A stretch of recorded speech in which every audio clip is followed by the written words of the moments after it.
তাহলে তেল আর যে জল তাদের মধ্যে কার সান্দ্রতা বেশি? দেখো তেলের সান্দ্রতা বেশি।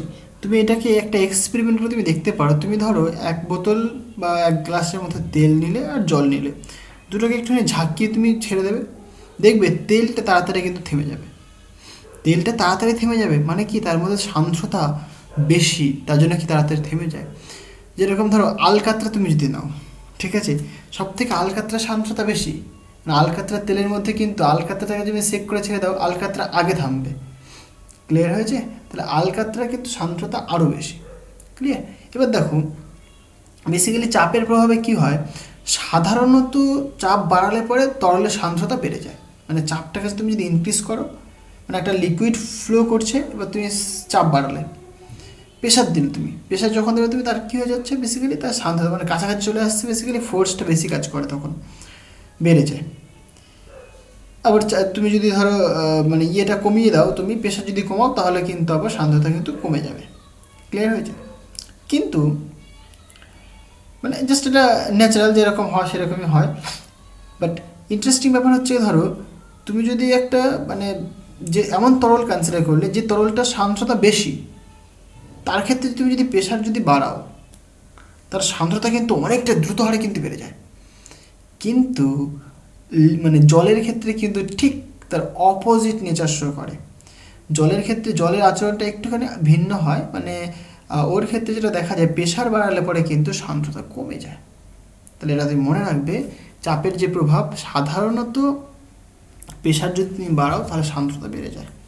তাহলে চাপ বাড়ালে পরে, চাপকে আমি সাপোজ প্রেশার বলছি, মানে আচ্ছা লিখেই দিচ্ছি, প্রেশার বাড়ালে পরে সান্দ্রতা মানে ভিসকোসিটি ইনক্রিজ করে ফর এনি লিকুইড, মানে সাধারণ লিকুইডের কথা আমি যদি বলি।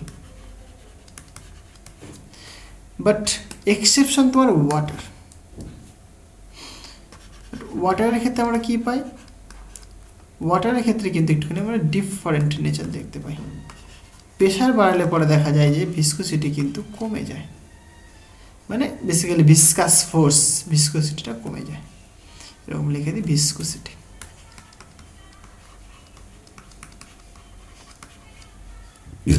ক্লিয়ার হয়েছে? একই রকমভাবে টেম্পারেচারের উপরে ডিপেন্ড করে, বলে তাপমাত্রার প্রভাব, তাই না? তাপমাত্রার প্রভাব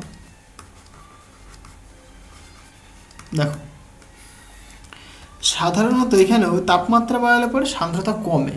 তাপমাত্রা যদি তুমি ইনক্রিজ করো, তাপমাত্রা বাড়ালে পরে সান্দ্রতা মানে ভিসকোসিটি আর ভিসকাস ফোর্স তুমি বলতে পারো, দ্যাট ইজ ডিক্রিজ করে। ক্লিয়ার হয়েছে? তাহলে সান্দ্রতা বাড়ালে পরে তাপমাত্রা বাড়ালে পরে কিন্তু তোমার ভিসকোসিটি মান কিন্তু কমে যায় সাধারণত। বাট এদের মধ্যে একটা মানে রিলেশন রয়েছে, খুব একটা মানে মানে কী বলবো, জটিল টাইপের একটা রিলেশন রয়েছে, এরকম টাইপের একটা রিলেশন রয়েছে, দরকার নেই আমাদের এগুলো। a divided by 1 plus B into T to the power C, এরকম একটা মানে বিদ্ঘুটে তুমি দেখতে পাচ্ছ একটা রিলেশন রয়েছে। টি হচ্ছে তোমার টেম্পারেচার, রাইট? এরকম একটা বিদ্ঘুটের টাইপের একটা রিলেশন রয়েছে, এখান থেকে তুমি মানে বলতে পারো আর কি। ওকে, মানে এরা ইনভার্সলি প্রপোর্শনাল অ্যাকচুয়ালি। ক্লিয়ার? এই হচ্ছে কিছু গল্প। এবার আমরা আসবো বেসিক্যালি, দেখো খুবই ইন্টারেস্টিং যে পয়েন্টটা, সেটা কি, ক্রিটিক্যাল ভেলোসিটি এবং Reynolds number. Critical velocity and Reynolds number. So সন্ধি বেগ, তাই না? সন্ধি বেগ বা যেটাকে বলে আমরা সংকট বেগ, রাইট? সন্ধিবেগ, অথবা আমরা বলতে পারি কি সেটা ক্রিটিক্যাল ভেলোসিটি ও রেনল্ডস নাম্বার।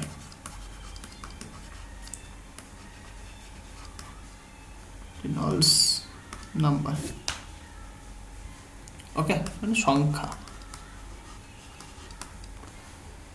আচ্ছা দেখো, রেনল্ডস নাম্বার এবং যে ক্রিটিক্যাল ভেলোসিটি, সেটা কি আমরা বুঝবো এখন আস্তে আস্তে। ক্রিটিক্যাল ভেলোসিটি আমি বললাম, সেটাই বেসিক্যালি কিছুই না, নর্মাল যে জিনিসটা বললাম, এখান থেকে বেসিক্যালি আমরা রেনল্ডস নাম্বার আসবো, তার জন্য আমি ক্রিটিক্যাল ভেলোসিটি এখানে লিখলাম। ক্রিটিক্যাল ভেলোসিটি তুমি ডেফিনেশন বুঝতে পেরেছো, একটা লিমিটেশন, মানে যে ম্যাক্সিমাম যে ভেলোসিটির যে লিমিটেশন, যার কম হলে পরে স্ট্রিমলাইন মোশন পাওয়া যাবে, আর সেই ম্যাক্সিমাম ভেলোসিটি যদি রিচ করে যায়, মানে ক্রস করে যায়, যদি ক্রস করে যায়, তাহলে আমরা সেখানে পাবো আমরা কি টার্বুলেন্ট মোশন। তাহলে যে ভেলোসিটি, যে maximum limitation velocity, limit of velocity, maximum limit of velocity, that is call the critical velocity. Clear হয়েছে? এইবার সাধারণত ক্রিটিক্যাল ভেলোসিটি কী কী জিনিসের উপর ডিপেন্ড করে, যেটা দেখা যায় বেসিক্যালি ক্রিটিক্যাল ভেলোসিটি ডিপেন্ড করে তোমার ক্রিটিক্যাল ভেলোসিটি ভিসি দিয়ে রিপ্রেজেন্ট করলাম, সেটা ডিপেন্ড করে যে প্রবাহ, মানে যে ফ্লুইডটা রয়েছে সেই ফ্লুইডের ডেন্সিটির উপর ডিপেন্ড করে। ঠিক আছে, তো এরকমভাবে লিখি আমি 1 নম্বর। এটা পাওয়া যায় বেসিক্যালি, কী করে পাই আমি বলছি। এই ক্রিটিক্যাল ভেলোসিটিটা বেসিক্যালি ফ্লুইডের যে ডেন্সিটি তার সাথে ইনভার্সলি প্রপোর্শনাল হয়। ওকে, সেকেন্ড, এই ক্রিটিক্যাল ভেলোসিটিটা বেসিক্যালি যে ফ্লুইডটা তুমি নিয়েছো সেই ফ্লুইডে একটা ভিসকোসিটি, মানে কোইফিশিয়েন্ট অফ ভিসকোসিটি রয়েছে, সেই কোইফিশিয়েন্ট অফ ভিসকোসিটির সাথে কিন্তু ডিরেক্টলি প্রপোর্শনাল হয়। 3 নম্বরটা কি? 3 নম্বর হচ্ছে তোমার, যদি ধরো তুমি, মানে আমরা যেটাকে বলি বেসিক্যালি ক্যারেক্টারিস্টিক লেন্থ, মানে এটা এরকম বলি আমরা, VC is proportional two, inversely proportional হয় বেসিক্যালি 1 / ক্যারেক্টারিস্টিক লেন্থ। তাহলে কোনটাকে একটু বলে দিই আমি, ক্যারেক্টারিস্টিক্স লেন্থটা কি সেটাও বলবো যে আপনি। তাহলে রো হচ্ছে তোমার ডেন্সিটি, ফ্লুইডের density of fluid, density of fluid. Okay, আর এটা তোমার কি coefficient of viscosity,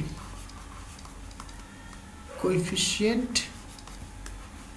of viscosity. এতদূর পর্যন্ত এগুলো সব জানো তোমরা, অসুবিধা নেই। ভিসকোসি, আর এইখানে যে আমি এলটা লিখেছি না, এলটাকে বলে থাকি basically characteristic length.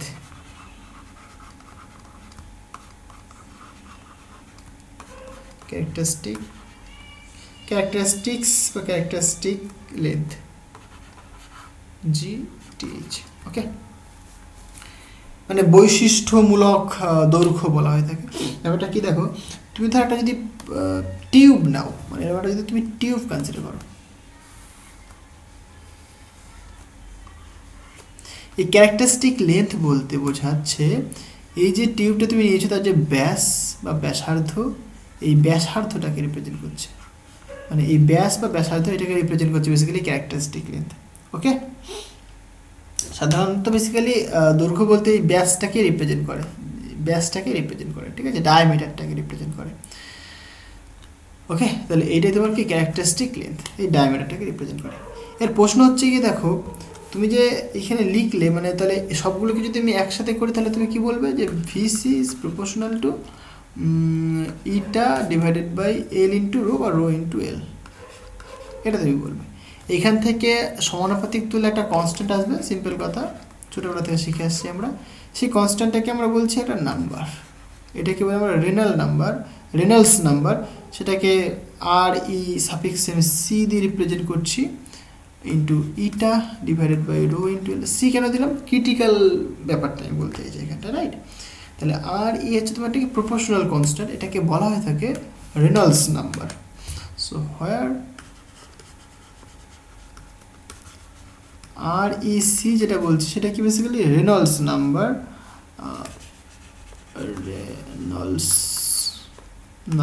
Right, Reynolds number এরকম বলা হয়ে থাকে। ক্লিয়ার? আনুমানিক এর একটা ভ্যালু পাওয়া যায়, অ্যাপ্রক্সিমেট এর একটা ভ্যালু পায় ক্যালকুলেট করে 2300 সামথিং লাইক দ্যাট। ওকে, এরকম একটা ভ্যালু পাওয়া যায় আনুমানিক, এই ধ্রুবকটার ভ্যালু।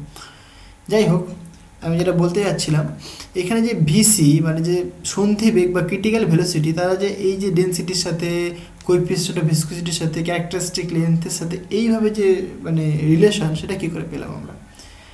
অ্যাকচুয়ালি এইটুকুনি আমরা বুঝতে পারছি যে ক্রিটিক্যাল ভেলোসিটিটা বেসিক্যালি ডেন্সিটির উপর ডিপেন্ড করবে, রোর উপর ডিপেন্ড করবে, এর উপর ডিপেন্ড করবে। কীভাবে ডিপেন্ড করবে সেটা আমরা বুঝতে পারছিলাম না। এইটাকে আমরা ক্যালকুলেট করেছি বেসিক্যালি ডাইমেনশন অ্যানালিসিসকে মানে সাহায্য নিয়ে ডাইমেনশন অ্যানালিসিসের হেল্প নিয়ে আমরা এটাকে বেসিক্যালি এস্টিমেট করেছি, রাইট? সো ডাইমেনশন অ্যানালিসিস করে কিন্তু তোমরা এটাকে বের করতে পারো। So dimension analysis by using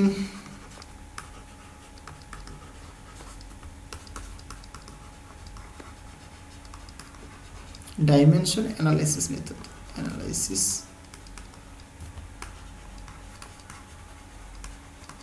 এইটা ইউজ করে তোমরা বের করেছো, মানে বেসিক্যালি ভিসি ইকুয়াল তুমি লিখেছো যে rho to the power x, এটা টু দি পাওয়ার ওয়াই, আর L to the power z, এটা তুমি লিখেছো। এবার তুমি এখান থেকে তুমি ক্যালকুলেট করেছো যে ভাই রোড ডেন্সিটি তো আমরা জানি, তারপরে ইটার ডেন্সিটিও জানি, ডেন্সিটি বলছি, রোড ডাইমেনশন জানি, ইটার ডাইমেনশন জানি, এর এলের ডাইমেনশনও জানি আমরা। তাহলে এখান থেকে এক্স এর মান, ওয়াই এর মান, জেড এর মান কত সেটা তুমি ক্যালকুলেট করেছো। আমি একটু করে দেখিয়ে দিচ্ছি তোমাদেরকে। তোমরা নিশ্চয়ই জানো ডাইমেনশন অ্যানালিসিস, তোমরা পড়েছো আগের সেমিস্টারে, তোমরা সবাই পড়েছো, আশা করি তোমরা সবই জানো। সো আমি একটুখানি এখানে বলে দিচ্ছি। দেখো ভেলোসিটি ডাইমেনশন তুমি লিখবে এল টি টু দি পাওয়ার -1। রো হচ্ছে তোমার ডেন্সিটি মানে বেসিক্যালি কি মাস পার ইউনিট ভলিউম। তুমি ডেফিনেশন লিখলে মাস পার ইউনিট ভলিউম। তাহলে মাস মানে কি এম, ভলিউম মানে কি এল কিউব হবে, তাহলে উপরে আসলে পরে এল টু দি পাওয়ার -3 হবে। ইটার মাত্রা তুমি একটু আগে পেলে M L to the power -1 T to the power -1। দেখো আমি এখানে আর ক্যালকুলেট করছি না, যেহেতু একটু আগে বের করেছি আমি। হ্যাঁ, M L to the power -1 T to the power -1। আশা করি কোনো অসুবিধা নেই। আর কি রয়েছে এর মাত্রা তুমি জানো ক্যাপিটাল এল হয়, রাইট? এবার সবগুলোকে পুট করে দাও, দিয়ে এক্স ওয়াই জেড তাদের মাত্রা তুমি মানে তাদের মান তুমি বের করে দাও। তাহলে সুতরাং তুমি কী বলবে, দেখো ভি মানে কী লিখবে তুমি এল টি to the power -1। Okay, rho মানে তুমি কী লিখবে বলো, M L to the power -3 তার x to the power x, কিন্তু ইটা মানে তুমি কী লিখবে বলো, M L to the power -1 T to the power -1 y. আর এল মানে তুমি লিখবে এল জেড। হলো, এখান থেকে একটুখানি সিম্পলিফাই করো। সুতরাং এল টি টু দি পাওয়ার -1 থাকছে এখানে। এখানে দেখো M to the power x, okay, এইখানে একটা রয়েছে দেখো M to the power Y, তাহলে এক্স প্লাস ওয়াই তুমি বলতে পারো, গেল। এখানে দেখো এল টু দি পাওয়ার -3x, আর এইখানে দেখো এল টু দি পাওয়ার -y পাচ্ছ একটা, আবার একটা প্লাস জেড পাচ্ছ, সুতরাং -y প্লাস জেড হয়ে গেল। টি টু দি পাওয়ার দেখো -y থাকছে শুধুমাত্র, তাই না? আর কিছু আছে কি টি নেই, হলো। এবার তুমি দেখো কম্পেয়ার করো, তাহলে এইখানে এটাকে তুমি এরকম বলতে পারো। সুতরাং এম টু দি পাওয়ার 0 যেহেতু কিছু নেই, তাহলে এম টু দি পাওয়ার 0 করলাম, এল টি টু দি পাওয়ার -1, এখানে তুমি M x plus y L to the power -3x -y plus z T to the power -1। এবার তুমি কম্পেয়ার করো, দেখো পাওয়ারগুলোকে, এই কোএফিসিয়েন্টের পাওয়ারগুলোকে কম্পেয়ার করো। তাহলে এম এর যদি পাওয়ারকে কম্পেয়ার করো তাহলে কী পাবো আমরা, দেখো X plus Y that is equal to 0, একটা গেল। এল এর মানে এল এর যে পাওয়ারগুলো সেটা যদি কম্পেয়ার করি আমরা, কিছু নেই মানে বেসিক্যালি 1 রয়েছে এখানটায়, 1 equal to -3x -y plus z, আর এখানে -1 ইকুয়াল টু -y। আচ্ছা ওয়াই আছে তাই না? হ্যাঁ ওয়াই রয়েছে। তাহলে এখান থেকে তুমি দেখো ওয়াইয়ের ভ্যালু তুমি পাচ্ছ বেসিক্যালি 1। তাহলে ওয়াইয়ের ভ্যালু যদি তুমি এখানে পুট করে দাও, তাহলে সুতরাং তুমি বলবে যে এক্স ইকুয়াল টু মানে এক্স প্লাস 1 ইকুয়াল টু 0, সুতরাং এক্স ইকুয়াল টু -1। তাহলে এখান থেকে তুমি দেখো এক্স এর ভ্যালু পেয়ে গেলে -1, ওয়াইয়ের ভ্যালু পেয়ে গেলে 1, এখানে পুট করে দাও 1 ইকুয়াল টু 3 ইন্টু এক্স এর মান দেখো -1, তাহলে -1 রাখলাম এখানে, ওয়াইয়ের ভ্যালু দেখো 1 প্লাস জেড এর মান তুমি এখান থেকে ক্যালকুলেট করে নাও। সুতরাং তুমি এখানে বলো 1 ইকুয়াল টু মাইনাসে মাইনাসে প্লাস হয়ে যাচ্ছে, সুতরাং 3 থাকছে -1 প্লাস জেড। তাহলে এখানে 2 হচ্ছে, 2টা এদিকে আসবে, তাহলে আচ্ছা আমি লিখতে পারি তাহলে 1 এই +2, তাহলে এদিকে -2 আসবে ইকুয়াল টু জেড, সুতরাং জেড ইকুয়াল টু -1। তাহলে দেখো তুমি এক্স এর ভ্যালু তুমি পেয়ে গেছো -1, ওয়াইয়ের ভ্যালু তুমি পেয়ে গেছো, জেড এর ভ্যালু তুমি পেয়ে গেছো। এবার তুমি যে ভিসি লিখেছিলে সেটা তুমি কী কী লিখেছিলে দেখো, rho to the power x, তাহলে rho to the power x, x মানে -1 লিখলাম। ওকে, এটা প্রপোর্শনাল করে দিই আমরা, বা সমান সমান যা খুশি, মানে একটা কনস্ট্যান্ট থাকে বেসিক্যালি। আচ্ছা ঠিক আছে, কনস্ট্যান্টটাকে এখানে অন ট্রিট করলাম, অসুবিধা কিছু নেই। আচ্ছা, তারপরে কী লিখেছিলাম দেখো, ইটা টু দি পাওয়ার ওয়াই, তাহলে eta to the power Y, Y value কত দেখো 1 রাখো। তারপরে কী লিখেছিলাম বল, এল টু দি পাওয়ার জেড, তাহলে এল টু দি পাওয়ার জেড মানে কত -1। তাহলে এটাকে আলটিমেটলি কী বলতে পারো, সুতরাং ভিসি ইকুয়াল টু দেখো ইটা divided by rho into L, এটা বলতে পারো না? এটা বেসিক্যালি মানে আমরা এই কনস্ট্যান্টটাকে বের করতে পারি না এই ডাইমেনশন অ্যানালিসিস দিয়ে, বাট আমরা এইটুকুনি বুঝতে পারছি হ্যাঁ এইরকম ফর্ম হবে, যে ক্রিটিক্যাল ভেলোসিটিটা কী হবে, এটার সঙ্গে ডিরেক্টলি প্রপোর্শনাল হবে, রো আর এল এর সঙ্গে ইনভার্সলি প্রপোর্শনাল হবে, মানে এখানে একটা কিন্তু কনস্ট্যান্ট আসে জেনারেল ফর্মে। ক্লিয়ার? সেই জেনারেল ফর্মে যে কনস্ট্যান্ট আছে সেটাকে বলে আমরা কি, রেনল্ডস নাম্বার, সেটাকে আমরা কিন্তু লিখেছি। ক্লিয়ার হয়েছে? এইবার দেখো তাহলে এই যে রেনল্ডস নাম্বারটা আমরা এরকম লিখেছি, অসুবিধা নেই। ইন জেনারেল যদি আমি কথা বলি, ইন জেনারেল যে কোনো একটা লিকুইডের ক্ষেত্রে একই রকমভাবে বলতে পারি আমরা। তাহলে জেনারেল একটা লিকুইড যদি কনসিডার করি, any liquid, for any liquid of velocity, critical ভেলোসিটির কথা বলছি না, আমি ভি বলছি আমি। তাহলে তুমি কি বলবে, যে ভি ইকুয়াল টু ভাই একটা রেনল্ডস নাম্বার পাবে, দিয়ে যে লিকুইডের কথা তুমি বলছো সেই লিকুইডের ইটা পাবে তুমি, রো পাবে তুমি, এল পাবে, রাইট? এটা এখান থেকে তুমি আর ই তুমি বলতে পারো, সুতরাং V into rho into L divide by eta, তাই তো? এটা তুমি বলতে পারো। এবার দেখো এখানে যে আর ই, এটাকে আমরা রেনল্ডস নাম্বার বললাম, this is Reynolds number. Clear? এবার আমি একটা কথা বলছি দেখো, এখানটায় দুটো পয়েন্ট, এখানে খুবই দুটো কেস বেসিক্যালি। আমি আগেই যেটা বলেছিলাম সেটা আবার এখানে রিপিট করা হবে বেসিক্যালি, এখান থেকে বুঝবো আমরা যে ধরো একটা ফ্লুইডের ভেলোসিটি যদি ক্রিটিক্যাল ভেলোসিটি থেকে যদি কম হয়, ফ্লুইডের ভেলোসিটি যদি ক্রিটিক্যাল ভেলোসিটি যদি কম হয়, তাহলে তুমি কী বলবে দেখো, তাহলে সেটাকে বেসিক্যালি আমরা বলি, মানে যেহেতু ক্রিটিক্যাল ভেলোসিটি থেকে কম, তাহলে সেটাকে বেসিক্যালি আমরা বলে থাকি স্ট্রিম লাইন মোশন। তাহলে সেই ফ্লুইডের মোশনটাকে বলবো আমরা স্ট্রিম লাইন মোশন। যদি এটা হয় দেন তাহলে তুমি বলতে পারো দেখো রেনল্ডস নাম্বার দিয়ে যদি বলি আমরা, তাহলে ভি এর সাথে দেখো রেনল্ডস নাম্বার কিন্তু ডিরেক্টলি প্রপোর্শনাল, তাহলে এখানে তুমি রেনল্ডস নাম্বার বসাতে পারো আর ই লেস দ্যান ভিসি, তাহলে আর ইসি হবে নিশ্চয়ই। এই যে ভিসি মানে কী হবে, তাহলে আর ইসি বলতে পারো তুমি, যেহেতু ডিরেক্টলি প্রপোর্শনাল, তাহলে আর ইসি তুমি কিন্তু বলতে পারো, এটাকে তুমি বলতে পারো আর ইসি। তাহলে দেখো একটা ফ্লুইডের যদি রেনল্ডস নাম্বারটা যদি ক্রিটিক্যাল যে ভ্যালু, রেনল্ডস নাম্বারের যে ক্রিটিক্যাল ভ্যালু তার থেকে যদি কম হয়, তখন সেই ফ্লুইডটাকে বলবো আমরা বেসিক্যালি, তার যে মোশনটাকে বলবো আমরা streamline motion, then it is called streamline motion.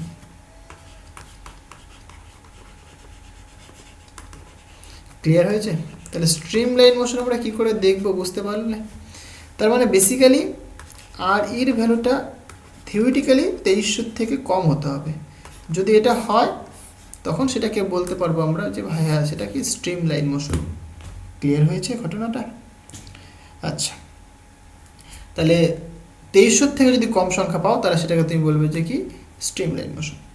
Second case দেখো, কেস 2, এখানেও একই রকম গল্প, যে ভেলোসিটিটা ফ্লুইডের যদি ভেলোসিটিটা যদি ক্রিটিক্যাল ভেলোসিটি যদি বেশি হয়, তাহলে তুমি কি বলতে পারো? তুমি বলতে পারো যে রেনল্ডস নাম্বারটা অবশ্যই গ্রেটার দ্যান ক্রিটিক্যাল ভ্যালুর থেকে বেশি। তখন এটাকে তুমি বলবে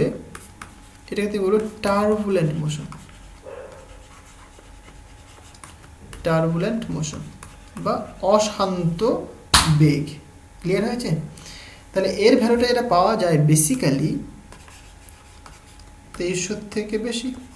তাহলে 2300 থেকে যদি বেশি হয় কোনো ফ্লুইডের রেনল্ডস নাম্বার, তখন সেটাকে বলবো তুমি কি তখন সেটাকে তুমি বলবে টার্বুলেন্ট মোশন। ক্লিয়ার হয়েছে? তাহলে এই যে রেনল্ডস নাম্বার, এর যদি তুমি ডাইমেনশন এবং মাত্রা দেখতে যাও সেটা কি হবে আবার দেখো, খুব ইন্টারেস্টিং ব্যাপার এখানটায়। হ্যাঁ, সো মাত্রা ও ডাইমেনশন, মাত্রা ও একক, সরি কার, এই রেনল্ডস নাম্বারের, অফ রেনল্ডস নাম্বার। ওকে, তাহলে দেখো তুমি কি বলবে, এখানে বাংলা ইংলিশ এক হয়ে গেল, ঠিক আছে। So dimension and unit of Reynolds number সেটা কেমন হবে দেখো। রেনল্ডস নাম্বার তোমরা ডেফিনেশন তুমি পেলে একটু আগেই, কি পেলে নাকি rho into L into V divided by eta ছিল, তাই না? V rho L by eta, ঠিকই লিখেছি। আচ্ছা, তাহলে তুমি কোথায় মাত্রা দেখো আগে, ঠিক আছে। তাহলে রোর মাত্রা রয়েছে একটা নিশ্চয়ই, তাহলে রোর মাত্রা কী হয় বলো, M L to the power -3, এল মানে এল ভেলোসিটি মানে এল টি টু দি পাওয়ার -1, এটা মানে basically M L to the power -1 T to the power -1, তাই তো?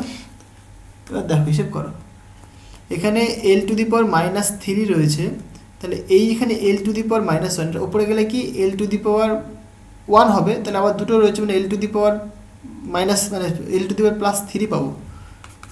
তাহলে এম এম কাটছে এখানে, আর এখানে টি টু দি পাওয়ার মানে টি to the power -1 T to the power -1 কেটেছে মানে 1 থাকছে। তাহলে কি বুঝতে পারছো, রেনল্ডস নাম্বারের যে মাত্রা সেটা তুমি 1 পাচ্ছ। 1 পাওয়া মানে কি বেসিক্যালি ডাইমেনশন লেস, মানে মাত্রাহীন। যদি মাত্রাহীন হয় তাহলে তুমি বলবে সুতরাং এককহীন, তাই না? তাহলে মাত্রা না থাকলে এখানে এর কোনো একক থাকবে না, মানে এটা বেসিক্যালি একটা নাম্বার, এটা বেসিক্যালি কি একটা নাম্বার, এর কোনো মাত্রা বা একক কিন্তু নেই। ক্লিয়ার হয়েছে? দেখো যদি এবার নেক্সট যেটা মানে করবো বেসিক্যালি আমরা, তাহলে একটা সান্দ্র মিডিয়াম কনসিডার করলাম, ঠিক আছে। মানে বেসিক্যালি একটা ভিসকাস মিডিয়াম কনসিডার করলাম আমি। সেই ভিসকাস মিডিয়ামের ক্ষেত্রে একটা বস্তু পড়ছে, মানে এরকম তুমি ইমাজিন করতে পারো একটা জল রয়েছে, মানে একটা পাত্রে জল রয়েছে, আর ওপর থেকে একটা তুমি লোহার বল বা কোনো একটা মাটির বল বা যাই হোক একটা বল, তুমি ভারী বলকে তুমি ছেড়ে দিলে, তাহলে ওই যে জল সেটা একটা ভিসকাস মিডিয়াম, তাহলে সেই ভিসকাস মিডিয়ামের মধ্য দিয়ে একটা কি একটা পদার্থ, একটা বস্তু যাচ্ছে। তাহলে সেই বস্তুটা একটা সময় কিন্তু একটা তার মানে টার্মিনাল ভেলোসিটিতে সে পৌঁছাবে। টার্মিনাল ভেলোসিটি মানে সীমান্ত মান, বা বাংলায় বলা থাকে সীমান্ত অথবা প্রান্তীয় বেগ। তাহলে সেইটাই আমরা এখানে বেসিক্যালি বের করব। সো দেখো, তাহলে একটা ভিসকাস মিডিয়ামে মানে বাংলায় যদি বলি আমি এরকম লিখব, সান্দ্র মাধ্যমে,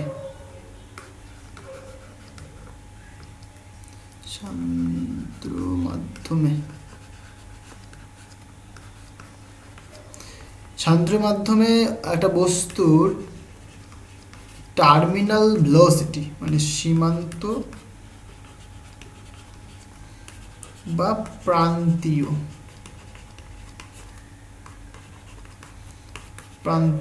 বেগ, ওকে, এটা করি, দিয়ে আমরা স্টোকসের সূত্র আমরা আসবো এখান থেকে।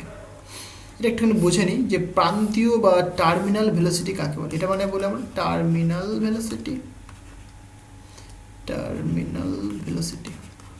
দেখো বাংলা ইংলিশ টার্ম দুটোই কিন্তু তোমাদের জানতে হবে, তাহলে তোমাদের সুবিধা হবে। তোমরা যদি কেউ নিট ফিট যদি দাও, তোমরা নিট যেই, তাদের ক্ষেত্রে খুবই সুবিধা হবে, ঠিক আছে। সান্দ্র মাধ্যম মানে বেসিক্যালি ভিসকাস মিডিয়াম, কি বললাম, সান্দ্র মাধ্যম মানে বেসিক্যালি ভিসকাস মিডিয়াম। ক্লিয়ার? আচ্ছা, এবার দেখো ভালো করে বোঝো। তাহলে এরকম একটা তুমি একটা সাপোজ এবার একটা টিউব বা কিছু একটা কনসিডার করে নিয়েছো, এইখানটা এটা ফিল করে দিয়েছো, সাপোজ ফ্লুইড দিয়ে তুমি এখানে ফিল করে দিয়েছো, রাইট। এইবার ঘটনাটা কি করছো, তুমি এখানে একটা বস্তুকে সাপোজ তুমি একটা গোল বস্তু তুমি নিয়েছো এখানটায়, এই বস্তুটা তুমি এখানে ছেড়ে দিলে, নিচের দিকে নামবে, ঠিক আছে। এই যখন মিডিয়ামের মধ্যে যখন যাবে, তখন দেখো এই তরলগুলোকে কিন্তু যখন তরলে পড়বে তরলের এই অণুগুলোকে কিন্তু সাইড কাটিয়ে দেবে, সরিয়ে দেবে, তাই না? তাহলে এই যে বস্তুটা আর তরলটার মধ্যে কিন্তু একটা অবশ্যই কি অ্যাডহেসিভ ফোর্স কাজ করবে। ক্লিয়ার? তার ফলে কি, তার ফলে দেখো প্রত্যেকটা মানে মানে অ্যাকচুয়ালি তো এর গায়ের মধ্যে তো জল লাগবেই, সে ঠিক আছে, যখনই এর মাধ্যমের মধ্যে যখন যাবে তখন কি জলের মলিকুলসগুলোকে সাইড করিয়ে দেবে। তার ফলে কি সে কিন্তু ওপরের দিকে একটা মানে নিচের দিকে তার ওজন কাজ করছে, নিচের দিকে তার ওজন কাজ করছে, বাট ওপরের দিকে কিন্তু সে একটা ভিসকাস ফোর্স পাবে। যখন ফ্লুইডের মধ্যে যখন যাবে মানে যখন এখানে এসে থাকবে তখন কি নিচের দিকে এমজি কাজ করছে, ওপরের দিকে তার কাজ করছে ভিসকাস ফোর্স, ভিক্সাস ফোর্স কাজ করছে, রাইট? মানে সান্ধ্র বল কাজ করছে। ক্লিয়ার হয়েছে? তাহলে একটা সময় কি হবে, একটা সময় বেসিক্যালি এর যে ভেলোসিটিটা একদম ফিক্সড কনস্ট্যান্ট হয়ে যাবে। সেই যে ভেলোসিটিটাতে মানে এই মানে যে সময় বা যখন তার ভেলোসিটিটা একদম কনস্ট্যান্ট ভেলোসিটি হয়ে যায়, সেই ভেলোসিটিটাকে বলে থাকি আমরা কি terminal velocity. So that is the terminal velocity. Clear হয়েছে? তাহলে নিচের দিকে ওজন কাজ করছে, উপরের দিকে ভিসকাস ফোর্স কাজ করছে, বাট তার একটা সময় তার যে ভেলোসিটিটা সেটা কি একদম ফিক্সড মানে কনস্ট্যান্ট হয়ে যাবে। সেই ধরনের ভেলোসিটিটাকে বলে থাকি আমরা কি প্রান্তীয় বেগ বা সীমান্ত বেগ বা টার্মিনাল ভেলোসিটি। মানে আমি যদি গ্রাফিক্যালি যদি জিনিসটাকে তোমাকে দেখানোর চেষ্টা করি তাহলে তুমি বুঝতে পারবে এইরকম ব্যাপারটা। সাপোজ এদিকটা টাইম তোমার, আর এদিকটা সাপোজ আমি বলছি ভেলোসিটি রয়েছে। ওকে, এবার দেখো এটা তোমার অরিজিন। তাহলে যখন ওপরে ছাড়লাম অল্প সময় কিন্তু খুবই অনেকটা তাড়াতাড়ি নিচে নেমে আসবে, তোমার কি অল্প সময় অনেকটা নামবে, তাই ভেলোসিটি বেশি থাকবে নিশ্চয়ই। এবার এখানে কি মিডিয়ামে যত ভেতর দিকে যত যাচ্ছে তত কি মানে লিকুইডগুলো তাকে বাধা দিচ্ছে, বাধা দিতে একটা সময় কি তার ভেলোসিটিটাকে একদম কনস্ট্যান্ট করে দেবে, বাধা দিতে একটা সময় তার ভেলোসিটিটা কনস্ট্যান্ট হয়ে গেল। তাহলে এই যে টাইমটাতে মানে বেসিক্যালি যেখানটা ভেলোসিটিটা কনস্ট্যান্ট হয়ে গেল, এই ভেলোসিটিটা যে কনস্ট্যান্ট হয়ে গেল এটাকে বলবো কি তার আমরা টার্মিনাল ভেলোসিটিটাকে ভিটি দিয়ে রিপ্রেজেন্ট করো। এটাই কি তার টার্মিনাল ভেলোসিটি, মানে এইখানটার তার কিন্তু ভেলোসিটিটা কিন্তু কনস্ট্যান্ট হয়ে গেল। ক্লিয়ার হয়েছে? তাহলে এই বেগটাকে তখন বলা হয়ে থাকে কি terminal velocity. This is the terminal velocity.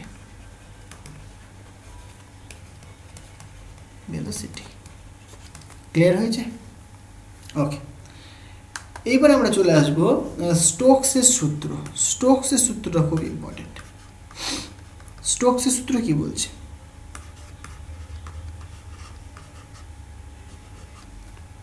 স্টোকসের সূত্র, ওকে, এটাকে এরকম লিখে দিই একটুখানি আমি,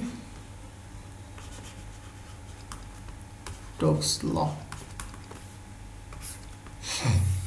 বিজ্ঞানী স্টোকসের সূত্র কি বলছে দেখো, বেসিক্যালি এই যে ভিসকাস ফোর্সটা যে কাজ করছে উপরের দিক বরাবর, হ্যাঁ, সেই ভিসকাস ফোর্সটা এটা হয় বেসিক্যালি এফ ইকুয়াল টু, তিনি বললেন যে মানে এটা প্রমাণ করা যায়, আমাদের প্রমাণ নেই, আমরা প্রমাণ করবো না, তোমরা যদি গ্র্যাজুয়েশনে যদি ফিজিক্স অনার্স করো তখন তোমরা এটা প্রমাণ করবে, ঠিক আছে? সো সেটা হয় 6 ইন্টু ইটা ইন্টু আর ইন্টু ভি। ওকে, কোনটা কি সব বলছি দেখো। এই যে ইটাটা বেসিক্যালি কি, যে ফ্লুইডটা নিয়েছো সেই ফ্লুইডটার ভিসকোসিটি, কোএফিসিয়েন্ট অফ ভিসকোসিটি, সেই ফ্লুইডটার coefficient of viscosity. So where ইটাটা বেসিক্যালি কোএফিসিয়েন্ট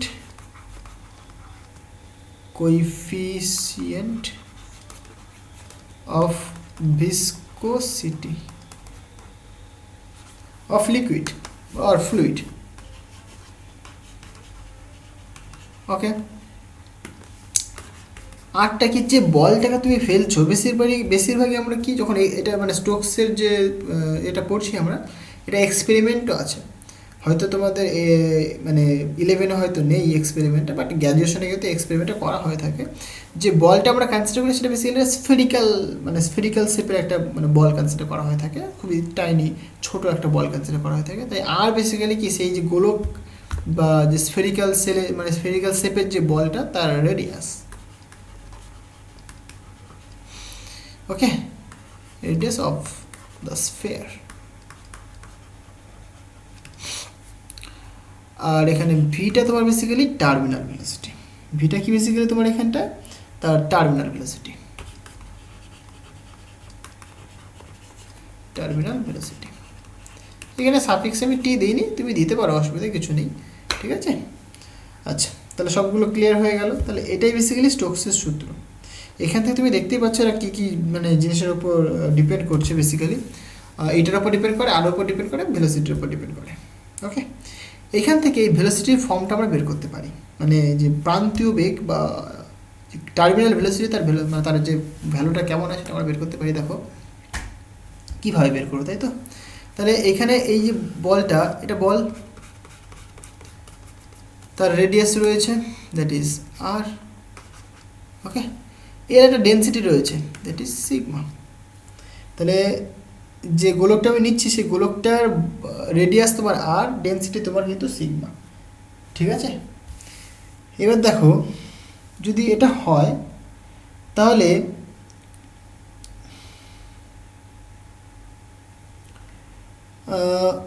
আচ্ছা ঠিক আছে, অসুবিধা নেই। এইখানটা একটু মিস্টেক হচ্ছে।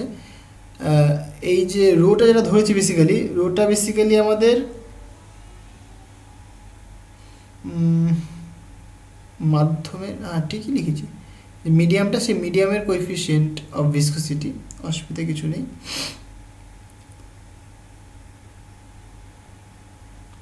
ঠিকই আছে, অসুবিধা নেই। আচ্ছা, সাপোজ আমি এবার যদি আমি ধরো এরকম ঘটনাটা দেখাই যে গোলক নিলাম, এই গোলকটা যখন ফ্লুইডের মধ্যে দিয়ে যখন পড়বে তখন কি সে কিন্তু ওপর দিয়ে একটা ভিসকাস ফোর্স কাজ করবে, ওপর দিয়ে একটা ভিসকাস ফোর্স কাজ করবে, তাই তো। এবার সে যখন নিচের দিকে পড়ছে তার একটা ওজন কাজ করছে। তাহলে দেখো দুটো জিনিস আমরা এখানে বের করবো। তাহলে এখানে এরকমভাবে দেখাই আমি, তাহলে নিচের দিকে একটা যখন পড়ছে তখন তার ওজন কাজ করছে, তাই তো, তার ওজন কাজ করছে। এবার তুমি যেমন ধরবে তেমন তুমি কাজ করবে। ধরো সিগমাটা ধরলাম কি, এর হচ্ছে তোমার ডেনসিটি, এই মানে ডেনসিটি কাজটা করলাম। তাহলে তুমি এর ওজন কতখানি সেটা তুমি বের করে নাও আগে। তাহলে এমজিটা কতখানি সেটা তুমি বের করো।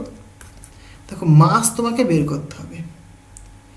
মাস মানে কি জানি আমরা, বেসিক্যালি ডেনসিটি মানে কি, মাস পার ইউনিট ভলিউম, তাই তো। মানে রো ইজিক্যাল টু তুমি লিখবে বেসিক্যালি, সরি সিগমা ইজিক্যাল টু লিখবে মাস পার ভলিউম। ভলিউম মানে এখানে কত, যেহেতু গোল তাই m/4 পাই আর কিউব, এটা তুমি লিখবে। তাহলে মাস ইকুয়াল তুমি লিখবে সিগমা ইন্টু এত। তাহলে এখানে লিখতে পারো তুমি 4/3 pi R cube into sigma into জি। এইটা হচ্ছে তোমার গোলকটার কি মানে ওজন বেসিক্যালি, ক্লিয়ার, গোলকটার ওজন। আচ্ছা, এইবার এই যে মিডিয়ামটা তুমি নিয়েছো, মিডিয়ামটা, এটা মিডিয়াম মানে যদি ফিল করে দিই মিডিয়াম, এটা মিডিয়ামটা একটা ডেনসিটি রয়েছে, মিডিয়ামটার একটা কি রয়েছে বেসিক্যালি, মানে যে মিডিয়ামটা তুমি নিয়েছো মিডিয়ামটা ভিসকোসিটি রয়েছে, ভিসকোসিটি তোমার ইটা, রাইট, এবং তার ডেনসিটি রয়েছে সাপোজ রো হচ্ছে তোমার তার ডেনসিটি। তাহলে এই সিগমাটা হচ্ছে তোমার কি বলটার ডেনসিটি, আর রোটা তুমি কনসিডার করলে এই লিকুইডের ডেনসিটি। আমি বলে দিই তাহলে সুবিধা হবে তোমাদের, ভাষাতে বললে সুবিধা হবে, তাই তো, অসুবিধা নেই। সুতরাং গোলকের ওজন তুমি পেলে হয়, আর এখানে তুমি বলে দাও যে সিগমাটা হচ্ছে তোমার বেসিক্যালি গোলকের ঘনত্ব,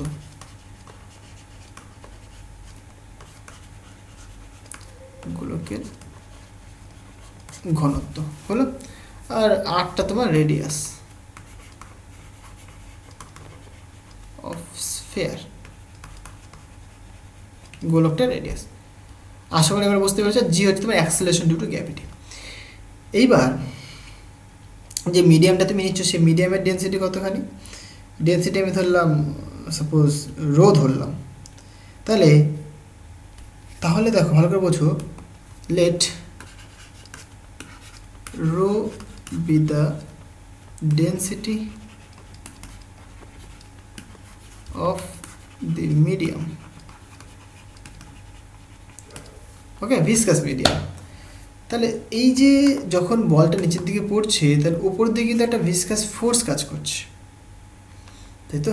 তাহলে সেই ভিসকাস ফোর্সটা কতখানি, তাহলে ওজনের বিরুদ্ধে অপর দিকে এটা কি একটা প্লবতা বল কাজ করে, যেটাকে বলে আমরা বাউন্সি ফোর্স।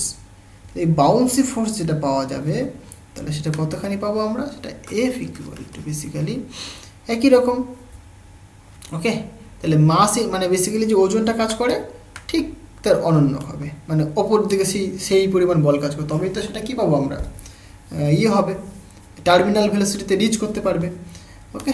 তাহলে যে বাউন্সি ফোর্সটা পাওয়া যায় সেটা basically 4/3 pi R cube into density এখানে রো হবে, কারণ ততখানি পরিমাণ জল ওপরের দিকে উঠবে, তাই না? যতখানি ভলিউম নিচের দিকে নামবে ততখানি, মানে যতখানি মাস নিচের দিকে যাচ্ছে ততখানি মাস কি জল উপরের দিকে উঠছে অ্যাকচুয়ালি, বা তোমরা ওই সে প্রিন্সিপাল তোমরা পড়েছো আর্কিমিডিসের প্রিন্সিপাল, সেখান থেকে তোমরা বলতে পারো এটা, সো ইন্টু জি,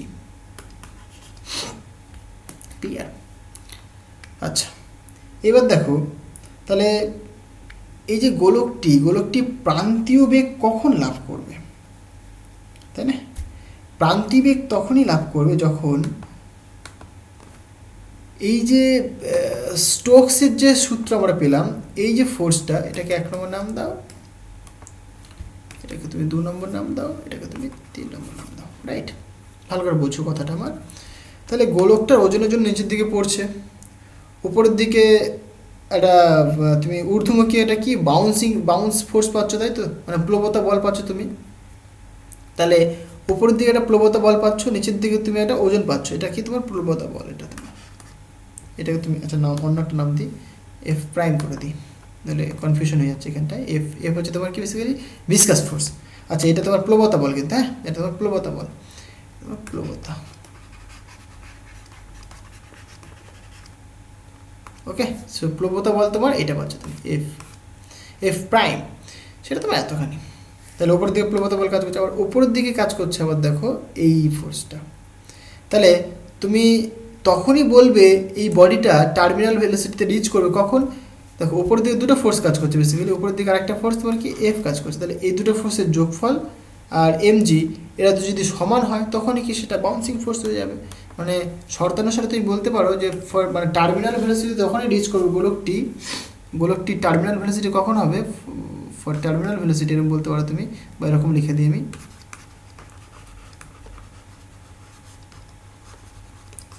গোলকটির প্রান্তীয়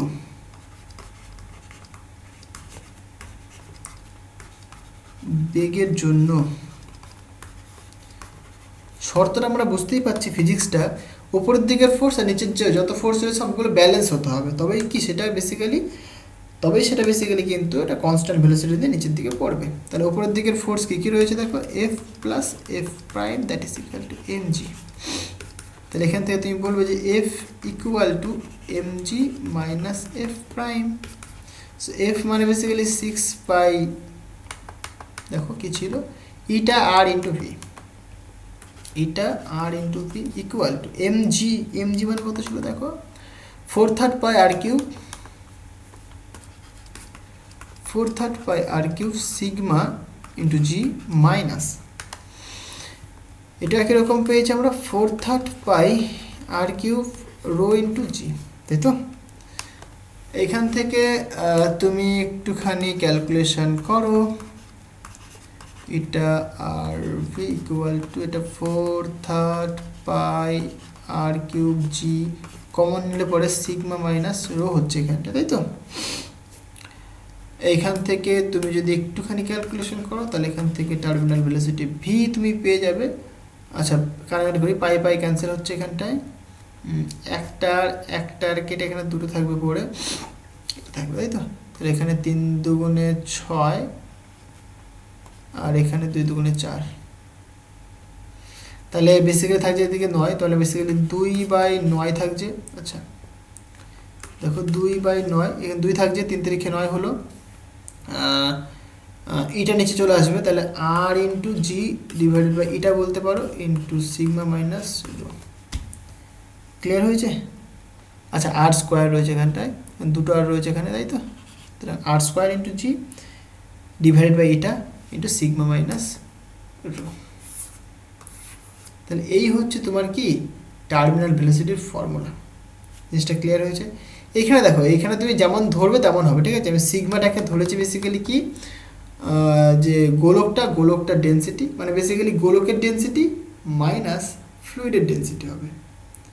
ওকে, গোলকের ডেন্সিটি মাইনাস ফ্লুইডের ডেন্সিটি, তাহলে এইটাই তোমার কি টার্মিনাল ভেলোসিটির ফর্মুলা। আশা করি জিনিসটা বোঝাতে পারলাম। ক্লিয়ার? এরকম যেরকম ধরো তুমি বাস্তবে তুমি অনেক এক্সাম্পল তুমি দেখতে পারবে।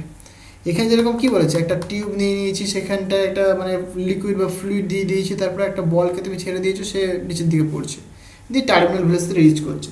তখন আমরা কি ফোর্সগুলোকে ব্যালেন্স করলাম, নিচের দিকে ফোর্স দেখলাম, উপরের দিকে টোটাল ফোর্স দেখলাম, দিয়ে ব্যালেন্স করে দিলাম, সেখান থেকে আমরা টার্মিনাল ভেলোসিটি পেয়ে গেলাম। ক্লিয়ার? বেসিক্যালি দেখো, এই যে বৃষ্টি যখন পড়ে, তখন কি এই যে বায়ুটা একটা গ্যাসিয়াস মিডিয়াম, রাইট? এই তো বায়ুমণ্ডল, বায়ুটা গ্যাসিয়াস মিডিয়াম, তাহলে এটা কিন্তু একটা ভিসকাস মিডিয়াম, তাই না? এটা কিন্তু একটা মানে সান্দ্র মিডিয়াম, একটা মাধ্যম বলতে পারো তুমি। তাহলে জল যখন নিচের দিকে পড়ে, তখন কিন্তু সে একই রকম, নিচের দিকে ওজন কাজ করে, উপরের দিকে তার বাউন্সিং ফোর্স কাজ করে, প্লাস কিন্তু ভিসকাস ফোর্স কাজ করে, দিয়ে সেগুলোকে ব্যালেন্স করে কিন্তু তারও কিন্তু আমরা ক্রিটিক্যাল ভেলোসিটি বের করতে পারি। ক্লিয়ার? তো এই ছিল কিছু থিওরি। সো আজকে এই পর্যন্তই থাক। নেক্সট দিন আমরা বার্নৌলিস থিওরাম, তারপরে যে কন্টিনিউটি ইকুয়েশন, সেগুলো দেখব, দিয়ে আমরা সারফেস টেনশনে চলে যাব। ঠিক আছে? সো ভিডিওটা তোমরা শেয়ার করো তোমাদের বন্ধুদের সাথে, আর ভিডিওটা যদি ভালো লাগে তবে অবশ্যই একটা লাইক করে দিও, আর নতুন বন্ধু হলে অবশ্যই চ্যানেলটিকে সাবস্ক্রাইব করে দিও। সো দেখা হবে নেক্সট ভিডিওতে। So thank you.